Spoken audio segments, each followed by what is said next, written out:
આ પ્રિન્સેસમાં યોગ પટ્ટો, આપણે પ્રિન્સેસમાં યોગ પટ્ટો કરવામાં આવે છે. પહેલાં આપણે અસ્તરનું કટિંગ કરી દેવાનું. જો અસ્તરનું કટિંગ કર્યું, પાછળનો ભાગ આવી ગયો આખો, બરાબર. એ બંધ ભાગમાં મૂકવાનું આપણે.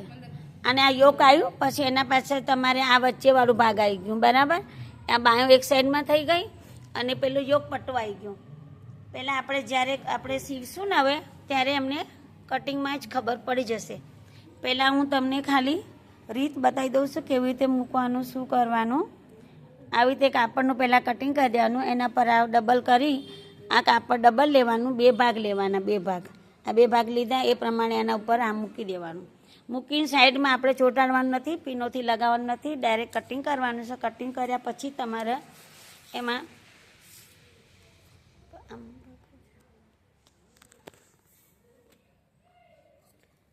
સેજે તમારે આઘું પાછું કાપડ જશે નહીં. આવી રીતે કટિંગ કરી દેવાના. બધા ફરમાં આપણે અલગ કરી દેવાના આવી રીતે. અને આપણને આ આપણે દોરીવાળું કાઢવું હોય, થોડું મોટું રાખીને ડિઝાઇનમાં થોડું મોટું રાખવાનું, કે જેથી આપણે દોરીનું કાપડ આખું સલગ આમ નીકળી જાય, બરાબર. દોરીનું કાપડ જરૂરી છે ને. પહેલાં આપણે કટિંગ ના કર્યું હોય તો આપણે ગળાવાળો ભાગ હોય એમાં આપણે 2 ભાગ, આ એક અલગ થઈ ગયું, પાછળનો ભાગ આ યોગ થઈ ગયું.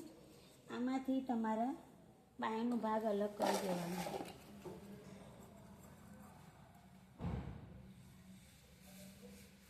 કટિંગ કરતી વખતે થોડું થોડું મોટું કટિંગ કરી દેવાનું, જેથી તમે સિલાઈ કરો તો તમારે પછી બાજુમાં કટિંગ કરી શકાય.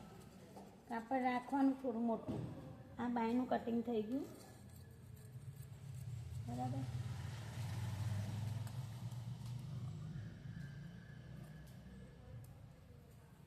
આમાં ગળું ઉલટાઈ દેવાનું, આગળનું ઉલટાઈ દેવાના, પાછળના ગળાનું ભાગે ઉલટાઈ દેવાનું, કમર પટ્ટો ઉલટાઈ દેવાનું, જેથી કમર પટ્ટો તમારે નાખવો જ ના પડે, બરાબર. આ આખું આપણે સીધું કટિંગ મોટું મોટું કરીએ એટલે સિલાઈ કરશું ને તો તમારે 2 ભાગ અલગ ના પડી જાય. એ પ્રમાણે તમારે કટિંગ કરવાનું.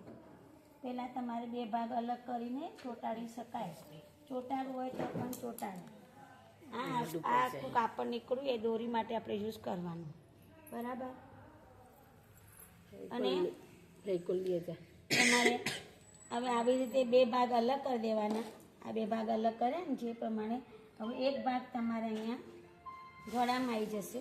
જુઓ, આમ સિલાઈઓ મારી દેવાની, સામે સામે મૂકી નહીં કરવાનું. પહેલાં જોઈ લેવાનું કે આપણે આ ગળું છે, ગળા ઉપર જ ગળું મૂકવાનું. આનું હોય બસ આમ આ ગળું મૂકી અને આ પણ તમારા જે 2 ફરમાં હોય ને એ તમારે આ બંધ ભાગમાં આવી રીતે જે મોટું ભાગ હોય એ આમ લગાવી દેવાનું. પછી આમ કરી દેવાનું 2 ભાગ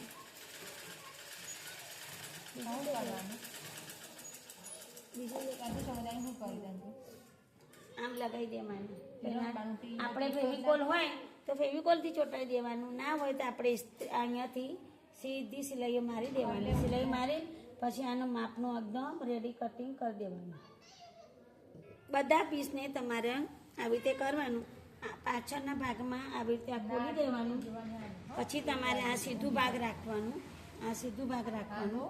સીધું ભાગ રાખી અને તમારે પાછળ ઉપર અસ્તર મૂકવાનું, બરાબર. પછી આ તમારે આમ સિલાઈઓ કરીને પછી આ બધાનું કાપડ કાપી દેવાનું. પછી આમ અંદર ઉલટાઈ દેવાનું, અંદર જતું રહેશે. પછી સીધા માન પછી ઉલટાઈ દેવાનું. કમર પટ્ટામાં આવી રીતે ઉલટાઈ દેવાનું આવશે, બરાબર. હવે આ ભાગે તમારે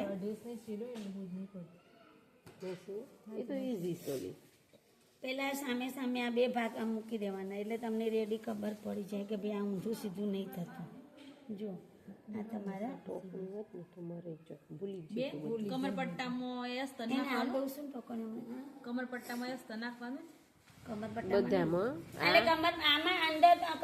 નાખશું તો એમાં અસ્તર નહીં, પણ આ બાયોતું છે ને આપણે તો ઉલટાઈ દેવાની છે.